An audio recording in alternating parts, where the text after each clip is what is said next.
আসসালামু আলাইকুম দর্শক, সুইটির সজানায় সবাইকে স্বাগতম। শেয়ার করছি পালং শাকের একটি রেসিপি। চলুন রেসিপিটি দেখে নেই। চুলায় একটি প্যান বসিয়ে দিয়ে সেখানে পালং শাক দিয়ে দিয়েছি। এখানে 1 কেজি পরিমাণ পালং শাক ধুয়ে পরিষ্কার করে তারপর পানি ঝরিয়ে নিয়েছি। আর সেখানে দিয়ে দিলাম 1 মুঠো পরিমাণ ধনিয়া পাতা, দিয়ে দিচ্ছি স্বাদ মতো লবণ। এখন হাই ফ্লেমে এটাকে রান্না করে নিচ্ছি। দর্শক দেখতে পাচ্ছেন, এটাকে উল্টিয়ে পাল্টিয়ে দিতে হচ্ছে, নইলে কিন্তু নিচের পাতাটা সেদ্ধ হয়ে যাচ্ছে, উপরে কাঁচাই থেকে যাচ্ছে। এখন একটা কাঁটা চামচ দিয়ে এটাকে ঝরঝরে করে নিচ্ছি। পালং শাকে আসলে অনেক পানি থাকে, খুবই রসালো একটা শাক। দর্শক দেখতে পাচ্ছেন এখন কিন্তু পানিটা শুকিয়ে এসেছে, একদম পুরোপুরি শুকিয়ে যায়নি, একটু হালকা হালকা রস আছে। এ পর্যায়ে শাকটাকে আমি নামিয়ে রেখে দিচ্ছি। এবারে চুলায় আরেকটি প্যান বসিয়ে দিয়েছি আর সেখানে দিয়ে দিচ্ছি রান্নার তেল। তেলটা গরম হয়ে এলে এখানে সবজি দিয়ে দিচ্ছি। এখানে সবজির মধ্যে নিয়েছি ফুলকপি, আলু এবং গাজর। দিয়ে দিচ্ছি স্বাদ মতো লবণ আর সামান্য পরিমাণ হলুদ গুঁড়া। এখন তেলের মধ্যে এটাকে উল্টিয়ে পাল্টিয়ে ভেজে নিচ্ছি। এটা এমনভাবে ভাজতে হবে যেন বাইরে লাল লাল হয়ে আসে আর ভেতর থেকেও সেদ্ধ হয়ে আসে। দর্শক দেখতে পাচ্ছেন, নেড়ে চেড়ে ভেজে নিচ্ছি। এই মুহূর্তে যারা আমার রান্নার ভিডিওটি দেখছেন তার লাইক বাটনটিতে একটি ট্যাপ করে দিন আর এই চমৎকার রেসিপিটি জানার জন্য শেষ পর্যন্ত অপেক্ষা করুন। দর্শক এর মধ্যে কিন্তু আমার সবজিটা ভাজা হয়ে গিয়েছে। এখন এটাকে তুলে রেখে দিচ্ছি।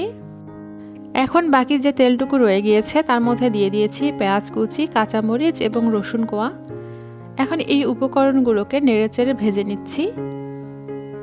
এটাকে একদম গোল্ডেন ব্রাউন করে ভাজতে হবে। এ পর্যায়ে কিন্তু পেঁয়াজ, রসুন, মরিচের খুব চমৎকার একটা স্মেল বের হবে। দর্শক আমার রেসিপি যদি আপনাদের ভালো লেগে থাকে প্লিজ আমার চ্যানেলটিকে সাবস্ক্রাইব করুন, লাইক, কমেন্ট এবং শেয়ার করুন। আর যারা অলরেডি সাবস্ক্রাইব করেছেন থ্যাংক ইউ সো মাচ। আর যারা ফেসবুক পেজ থেকে ভিডিওটি দেখছেন তারা আমার পেজটি ফলো দিয়ে রাখুন আমার নিয়মিত ভিডিও পেতে। দর্শক এ পর্যায়ে কিন্তু এগুলো গোল্ডেন ব্রাউন করে ভাজা হয়ে গিয়েছে আর খুব সুন্দর একটা গন্ধও ছড়িয়েছে। এখন আমি যে শাকটা ভেজে রেখেছি আগে সেটা এখানে দিয়ে দিচ্ছি। শাকটাতে কিন্তু দেখতে পাচ্ছেন একটু পানি পানি ছিল, একদম শুকনো শুকনো ছিল না। তার কারণটা এখনই বুঝতে পারবেন। শাকটাকে একটু উল্টে পাল্টিয়ে নেড়েচেড়ে দিয়ে তারপর আমি যে সবজিটা ভেজে রেখেছি সেটা দিয়ে দিচ্ছি। এখন এটাকে আর একটু নেড়েচেড়ে দিচ্ছি। শাকের মধ্যে একটু পানি রাখার কারণ হলো এখন যে আমি সবজিটা দিয়েছি এই শাক আর সবজিটা এখন একসঙ্গে রান্না হয়ে তারপর ভাজা ভাজা হবে। এবার এটাকে নেড়েচেড়ে ঢেকে দিয়ে রান্না করে নিচ্ছি। যতক্ষণ না পানি শুকিয়ে আসে ততক্ষণ এটাকে রান্না করে নিতে হবে।